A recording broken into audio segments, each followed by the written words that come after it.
Nagingon niya maigsoon, and I will do everything whatever you ask in my name. Nagpasabot na siya maigsoon usa ka saad that when we ask in faith and in alignment with Jesus' name, manamalain galing atong mga gitinguha sa Ginoo, God is willing to respond. Mo response yun ang Ginoo. The emphasizes is on relationship and the authority of Jesus.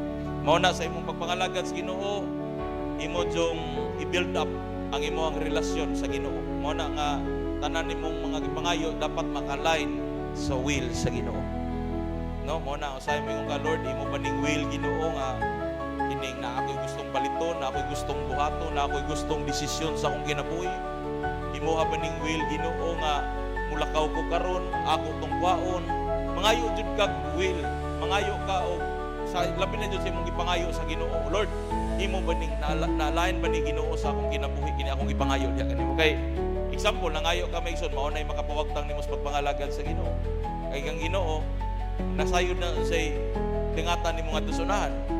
Mo na naadyo na say perfect timing ang tanan nimong gipangayo sa Ginoo. So, mo na maigsoon ang kaning pulong na adyo na gahom.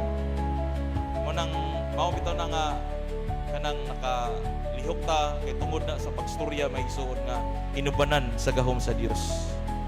So anyway, wala pa man na dako pa man kay nag-challenge kanato maigsoon.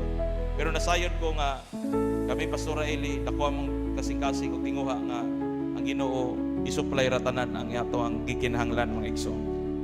Mo na maigsoon in John 14:13 to 14 nagingon diha, and I will ask and I will do whatever you ask in my name.